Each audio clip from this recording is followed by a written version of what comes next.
Hello guys, I am निकी और आप देख रहे हैं अपने YouTube channel IQ students point. So guys, हमारा सिनेमा का जो नेक्स्ट टॉपिक है वो है सिनेमा में कैमरे की भूमिका। सिनेमा में कैमरे की भूमिका क्या है वो चीज़ तो आप बहुत अच्छे से जानते हो, क्योंकि बिना कैमरे के तो सिनेमा पॉसिबल है ही नहीं। कैमरा ही हमें सारी चीज़ें दिखाता है, लेफ़्ट राइट ऊपर नीचे दाएं बाएं जो भी दिखाता है कैमरा ही दिखाता है। तो कैमरे की तो भूमिका बहुत ज़्यादा रहेगी ही रहेगी। मतलब फर्स्ट प्रायोरिटी पे कैमरे को रखा जाता है किसी भी चीज़ में, स्पेशली सिनेमा में। तो अब हम ये पढ़ेंगे कि सिनेमा का उद्भव कैसे हुआ, कैमरे का उद्भव कैसे हुआ, और कैमरे को सबसे पहले यूज़ किसने करा, कैमरे के यूज़ से सबसे पहले मूवी कौन सी दिखाई गई, उसकी हेल्प से और क्या क्या हो सका, और लास्ट में हम ये देखेंगे कि कैमरे में क्या क्या चीज़ें होती हैं जो हमें सिनेमा दिखाने में काफ़ी हेल्पफुल होती हैं। तो सबसे पहला टॉपिक है कि सिनेमा में कैमरे की भूमिका। देखो, कैमरा लैटिन के कैमरा ऑब्सक्यूरा शब्द से संबंधित है, जिसका अर्थ अंधेरा कक्ष होता है। कैमरा सबसे पहले कैमरा ऑब्सक्यूरोरा के रूप में आया। इसका आविष्कार इराकी वैज्ञानिक इब्न अल हज़ैना ने की। इसके बाद अंग्रेज़ वैज्ञानिक रॉबर्ट बॉयल एवं उनके सहायक रॉबर्ट हुक ने 1660 के दशक में एक्सपोर्टेबल कैमरा विकसित किया। सन 1685 में जोहन जॉन ने ऐसा कैमरा विकसित किया जो सुहाए था और तस्वीर खींचने के लिए व्यवहारिक था। ठीक है, ये वाली भाई ये बहुत ज़्यादा इन्होंने यहाँ पर बता दिया। सबसे पहला कि कैमरा आया कैसे, सबसे पहले कैमरा लैटिन था, उसके बाद फिर वो जो था हमारा अंग्रेज़ वैज्ञानिक रॉबर्ट बॉयल ने उसको यूज़ किया, दिखाया, बताया, एक्सपोर्टेबल बनाया 1660 के टाइम पे। 1685 के टाइम पे जॉन जांग ने इस चीज़ को यूज़ करा और सबसे पहले तस्वीर खींची। अब बात आती है हमारे कैमरे से जुड़ी कुछ इम्पॉर्टेंट बातों का। पहले के कैमरों में PC सीरियल पोर्ट का प्रयोग होता था। USB आजकल का सबसे ज़्यादा प्रयुक्त होने वाला तरीका है। अधिकांश कैमरे USB विपुल भंडारण के रूप में द्रवण हैं, हालांकि कुछ में फायर वायर पोर्ट होता है। कुछ कैमरों में संयोजन के लिए USB MSC के बजाय USB PTP मोड का प्रयोग होता है। कुछ में दोनों मोड का उपलब्ध होता है। अन्य कैमरों में ब्लूटूथ या IEEE 80 या वाईफाई, इन सब चीज़ों की हेल्प से संयोजन का यूज़ किया जाता है, जैसे कोडेक वगैरह। कोडेक ही है हमारा, ये सारी चीज़ें हैं जिसको कोडाक इजी शेयर 1 बोलते हैं, ये तो आपने सुना होगा। तो देखो, अगर आपने USB का नाम सुना हो तो आज के टाइम पर भी ऐसा बहुत सारी फिल्मों में या कहीं पे या आपने अपने ही घर में सुना होगा कि मूवी, जैसे एग्जाम्पल के तौर पे आपने वेडिंग की जो रील्स हैं वो बनवाई हैं, वीडियोस बनवाई हैं, फ़ोटोज़ बनवाई हैं। तो फोटोग्राफर से आप जब वो चीज़ें लेते हो, सब चीज़ें समझते हो, तो वो आप मोबाइल में तो ले सकते हो, लेकिन पूरी फैमिली के साथ बैठ के देखने के लिए उसको पेन ड्राइव या USB में लेते हो। ठीक है, तो वो चीज़ें हमारी बहुत पुरानी हैं और इसको बहुत पुराने टाइम पर यूज़ किया जाता था, जिसे USB MSC या फिर IEEE ब्लूटूथ इन सब के यूज़ में होता था। पहले एक्जेंडर था, अब तो भाई ब्लूटूथ है, शेयर इट है, व्हाट्सएप है, कहीं पर भी आप शेयर कर देते हो, स्नैपचैट है, आराम से पिक्चर्स वगैरह शेयर कर सकते हो। पहले जेंडर की हेल्प से होता था, ब्लूटूथ की हेल्प से होता था, USB है, मेमोरी कार्ड है, बट अब इन जैसी चीज़ों की अब कोई भी वैल्यू नहीं रही है। कैमरा फ़ोनों और कुछ उच्च स्तरीय स्टैंड अलोन डिजिटल कैमरा में भी चित्रों को शेयर करने के उद्देश्य से संयोजित करने के लिए सेलुलर नेटवर्क का प्रयोग होता है। सेलुलर नेटवर्क का सबसे साधारण मानक है MMS, मल्टीमीडिया सर्विस, ठीक है, जिसे आमतौर पर पिक्चर मैसेजिंग कहते हैं, जिसे 1.3 बिलियन लोग प्रयोग करते हैं। सेलुलर नेटवर्क की दूसरी विधि के अंतर्गत एक तस्वीर को एक ईमेल संलग्नक के रूप में भेजा जाता है। ठीक है, ये वाली चीज़ है कि सभी कैमरा फ़ोनों में से केवल कुछ प्रतिशत कैमरा फ़ोनों में ही ईमेल की सुविधा उपलब्ध होती है, इसलिए इसका बहुत ज़्यादा प्रयोग नहीं होता है। ठीक है स्टूडेंट, ये वाला पॉइंट भी मैंने लिख दिया है ताकि आप इसको कॉपी कर लो।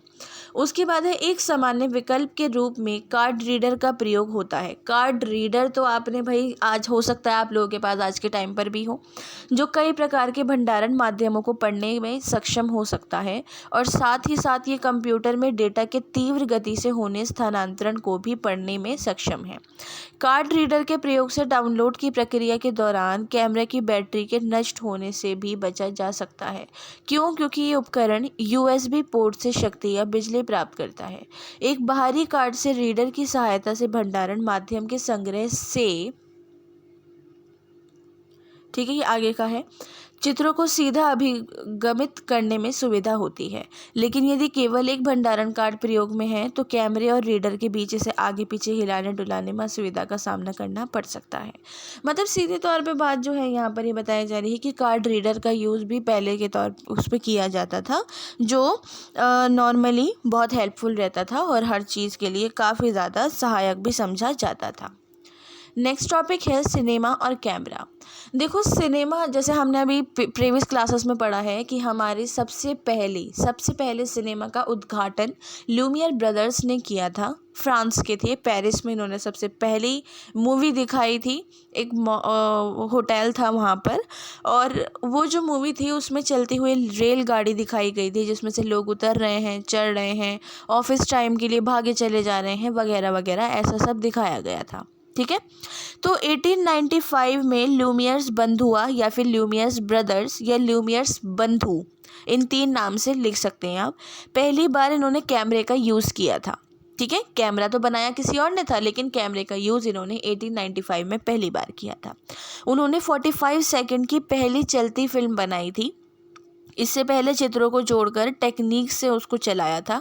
लूमियर्स ब्रदर ने पहली बार कैमरे का यूज़ करके सिनेमा को एक बहुत बड़ा इतिहास रच दिया था कि सिनेमा की स्टार्टिंग, मतलब हर एक चीज़ की स्टार्टिंग होती है ना, सिनेमा की स्टार्टिंग ही लूमियर ब्रदर्स ने कैमरे से करी। अब ऑब्वियसली बात है, कैमरा नहीं होता तो लूमियर ब्रदर्स क्या कर पाते? कुछ नहीं कर पाते, तो कैमरा पहले बना। ठीक है, 1910 में भारत में एक वो थी द लाइफ ऑफ क्राइस्ट नाम की फिल्म दिखाई गई थी, जिसमें लूमियर ब्रदर्स ने उस टाइम पर लोगों को हैरान कर दिया था कि ऐसी चीज़ें भी हम लोग देख सकते हैं। तो लोगों ने इसे कुछ अजूबे की तरह देखा कि ये बिल्कुल एक 7वां नहीं 8वां अजूबा है दुनिया का, और ये बहुत अलग सी चीज़ है जो हम देख रहे हैं। तो इसके अलावा हमारे भाई दादा साहब फाल्के, तो आप जानते हैं ये दादा साहब फाल्के हैं हमारे, ये एकमात्र ऐसे शख्स हैं जिन्होंने हिंदी सिनेमा का उद्घाटन किया।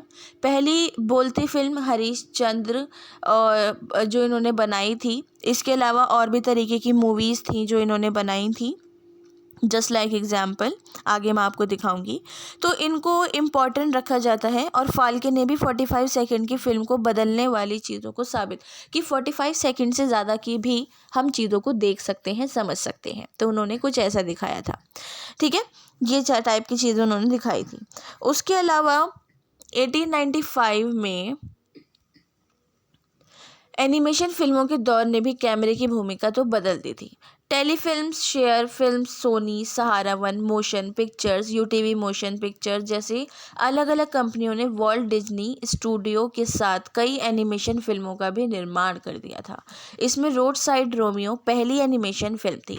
एनिमेशन फिल्में पौराणिक चरित्रों और पंचतंत्र के आधुनिक संदर्भों पर बनाई जाती हैं, जिसका उद्देश्य बच्चों का मनोरंजन करना और उन्हें शिक्षित करना होता है। ठीक है, इसके अलावा जी बात ये रखी गई कि 1897 से 1912 तक कैमरे की हेल्प से बहुत तरीके की मूवीज़ को दिखाया गया। 1912 में मुंबई में रामचंद्र गोपाल टोर्नो ने पुंडलिक फिल्म बनाई थी, जिसे देखने वाले का तांता लग गया था। महाराष्ट्र के विख्यात हिंदू संत के ज़िंदगी पर, उनकी पूरी लाइफ हिस्ट्री पर एक फिल्म बनाई गई थी, जिसमें नासिक की नाट्य मंडली के नाटककारों ने अभिनय किया था। ऐसा माना जाता है कि इसका निर्माण विदेशियों द्वारा किया गया था, इसको फिर बाद में भारतीय फिल्म का दर्जा नहीं दिया गया इसलिए। ठीक है, तो क्योंकि ये चीज़ें भी ध्यान रखी जाती थी ना सारी। तो दादा साहब फाल्के ने फाल्के फिल्म्स कंपनी नाम से फिल्म प्रोडक्शन स्टार्ट किया था उस टाइम पर। हिंदुस्तान फिल्म कंपनी उस दौर की सबसे बड़ी फिल्म कंपनी मानी जाती थी। जैसे आज के टाइम पे यशराज फिल्म है या हमारे टी सीरीज़ हैं, ये सब जो हैं, तो ये सब बहुत जो बड़े बड़े माने जाते हैं। उस टाइम पर ये हिंदुस्तान फिल्म कंपनी और फाल्के फिल्म कंपनी बहुत बड़ी मानी जाती थी। उन्होंने कालिया मर्दन, संत तुकाराम, संत नामदेव, भगत प्रहलाद जैसी बहुत सारी लोकप्रिय फिल्म भी बनाई थी। ठीक है। इसके अलावा जी बात ये रही कि हनुमान और हनुमान रिटर्न, बुद्ध, बाल गणेशा, कॉफ़ी ब्रेक पिक्चर्स, इस टाइप की जो पिक्चर्स हैं, ये सारी चीज़ें इस टाइप की पिक्चर्स को बनाया गया, दिखाया गया। फाल्के को ये सफलता केवल कैमरे के कारण मिल रही थी। कैमरे ने आधुनिक कला विधा के रूप में सिनेमा को दुनिया की सबसे लोकप्रिय कला माध्यम बना दिया। राजा हरिश्चंद्र की लंबाई, जो दादा फाल्के साहब ने सबसे पहले बनाई थी, केवल 3700 फीट थी। मूक फिल्म होने के कारण इस फिल्म के नीचे हिंदी और अंग्रेजी से सबटाइटल चलाए गए थे, जिससे विदेशी लोग भी समझ पाएँ। ठीक है, उन्होंने इस चीज़ का भी ध्यान रखा था, क्योंकि उस टाइम पे, अब ये बात भी तो देखो ना, अब किस टाइम की हो रही है, टीन्स की हो रही है, तो इंडिया तो गुलाम था। अब भाई गुलाम भी था और यहाँ पे अंग्रेज़ भी थे, तो ये सारी चीज़ें यहाँ पर इंग्लिश सबटाइटल्स का यूज़ किया जाता था। दादा साहब फाल्के ने फाल्के फिल्म कंपनी के साथ साथ जो एक और हमारी हिंदुस्तानी फिल्म कंपनी थी, उसका भी दौर स्टार्ट हुआ और बहुत अलग अलग तरीके की फिल्मों का निर्माण भी करा। 1897 में, जो मैंने अभी आपको बताया, 1912 चिलवत्रो द्वारा कैमरे का खूब यूज़ किया गया। 1912 में मुंबई में रामचंद्र गोपाल टोर्नो ने पुंडलिक फिल्म का निर्माण किया। जो मैंने अभी आपको बताया है वो मैंने यहाँ पर लिख दिया है, आप इसको कॉपी कर सकते हो। ठीक है स्टूडेंट। सो ये जो है, अब हमारी बात यहाँ पर ख़त्म होती है। अब आता है हमारा नेक्स्ट टॉपिक, और नेक्स्ट टॉपिक क्या है हमारा? सिनेमा में कैमरे की विभिन्न क्रियाएं। सिनेमा में कैमरे की विभिन्न क्रियाएं बहुत सारी हैं, जिनको आपको समझना, ध्यान से देखना बहुत ज़रूरी है। देखो, सबसे पहले है पेन बाएं। बाएं ओर इशारा करते हुए सेल के ऊपर और नीचे तीरों से संकेत मिलता है कि कैमरे को क्षैतिज रूप से बाईं ओर ले जाना चाहिए। Pain right. सेल पॉइंटिंग के ऊपरी और निचले भाग पर तीर सही इंगित करता है कि कैमरे को क्षैतिज रूप से दाईं ओर ले जाना चाहिए। ठीक है। अब एक चीज़, अगर आप फ़ोटो कोई अपना क्लिक करते हो तो आपका एक मेमोरी रह जाती है उस फ़ोटो में। अब वो फ़ोटो अगर ब्लर आई हो, उस फ़ोटो में कुछ गड़बड़ हो गई हो, तो वो चीज़ की गलती किसकी है? कैमरे की है। कैमरे की है, खींचने वाले की है, जिसने वो फ़ोटो क्लिक की थी उसकी गलती है। तो सेम वही काम हमारे कैमरामैन का भी होता है, उसको बहुत सारी चीज़ों का ध्यान रखना होता है। और बहुत सारी चीज़ों का ध्यान रखते हुए जितने भी टीवी सीरियल्स हैं, फिल्म के सीन्स हैं, सारी चीज़ें जो हमें अट्रैक्ट करती हैं, जो ट्रेलर्स बनाए जाते हैं, उनका हर एक सीन सिर्फ और सिर्फ कैमरामैन ही शूट करता है। ठीक है।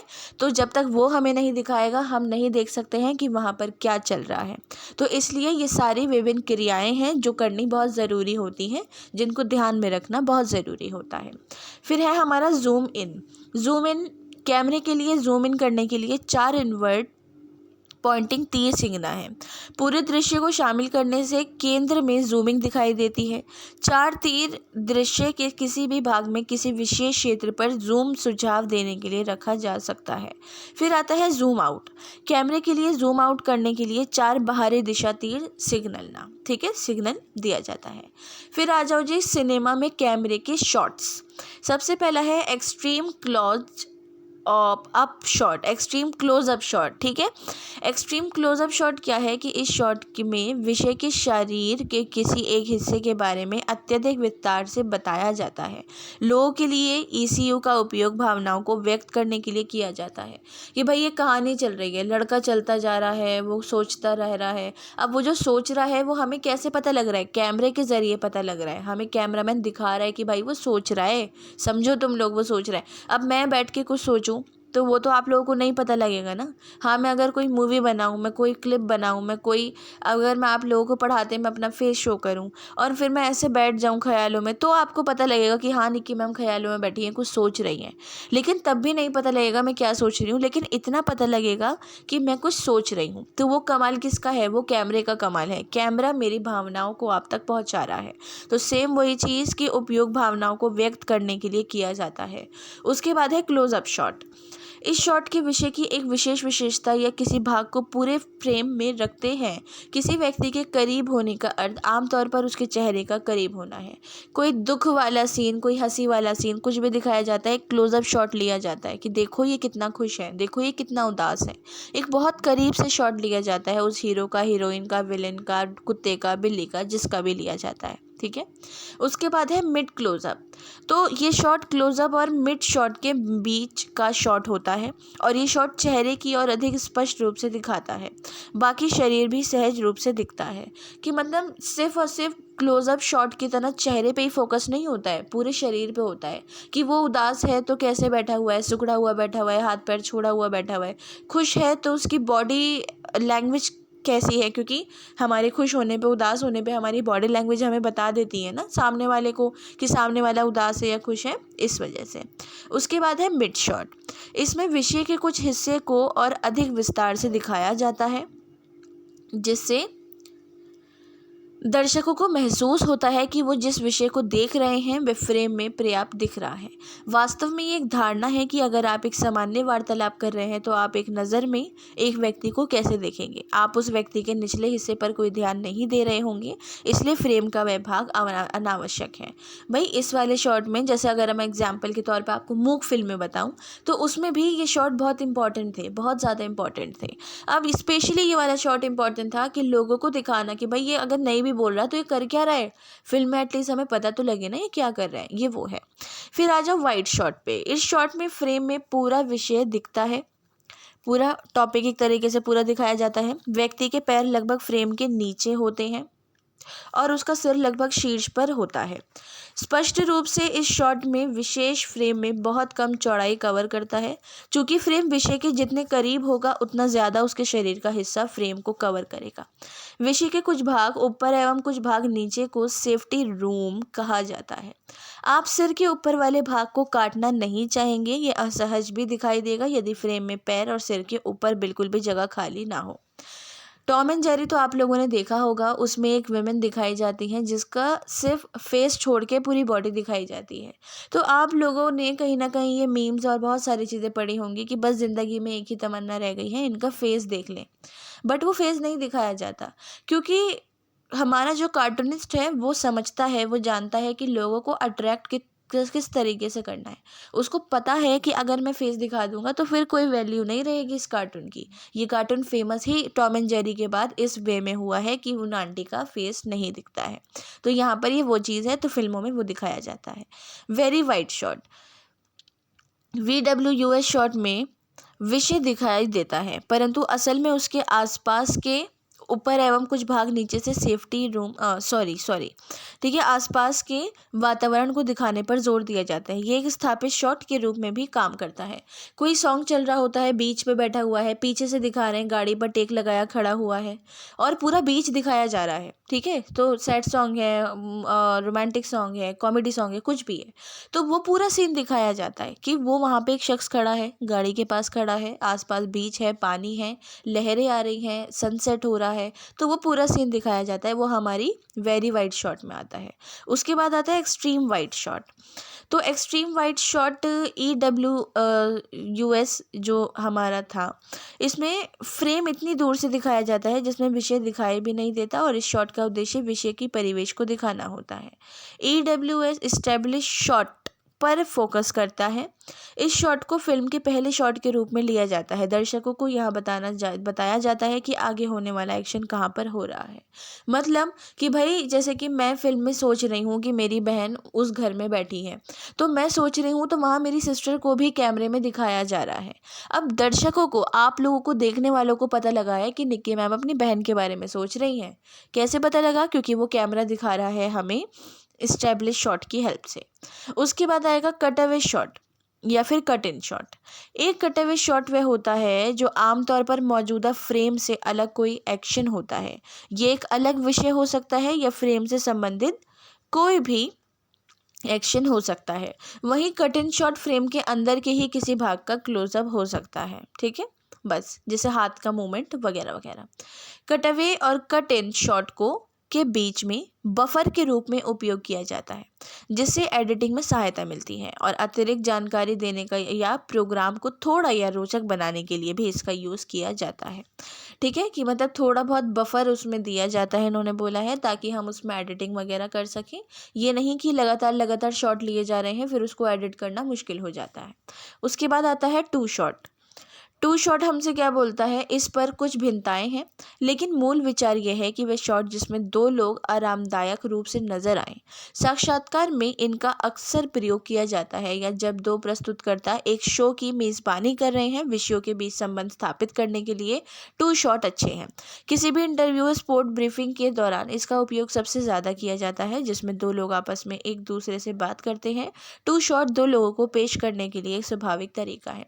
कभी आपने देखा होगा एंकर्स को, या फिर कभी कोई अवार्ड आ रहा है तो उसमें होस्ट जो होते हैं, पूरा स्टेज दिखाया जाता है, दो होस्ट खड़े हुए होते हैं, उनको दिखाया जाता है।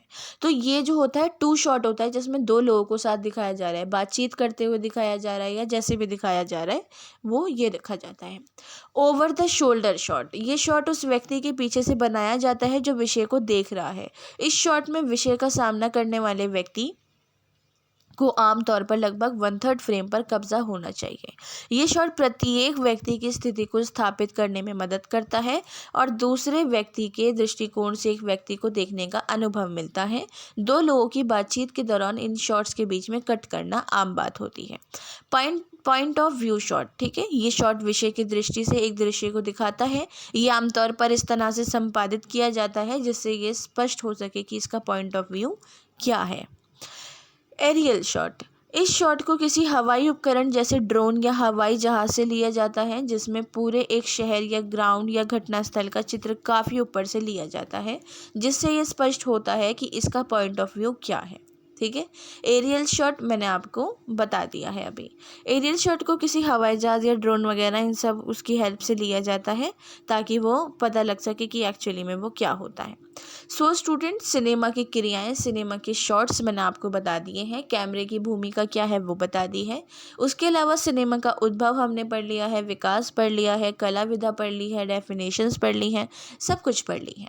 सो आपकी जो क्लास है यहाँ पे ख़त्म होती है। नेक्स्ट क्लास में हम इम्पॉर्टेंट क्वेश्चन सीरीज़ देखेंगे। अगर आज की क्लास के रिगार्डिंग आपको कोई डाउट है या कोई भी क्वेश्चन या सजेशंस है, या आपको किसी और सब्जेक्ट की क्लास को कंटिन्यू करवाना है, तो आप मुझसे कमेंट बॉक्स या टेलीग्राम चैनल पे बोल सकते हैं। So thanks for the watching and best of luck all.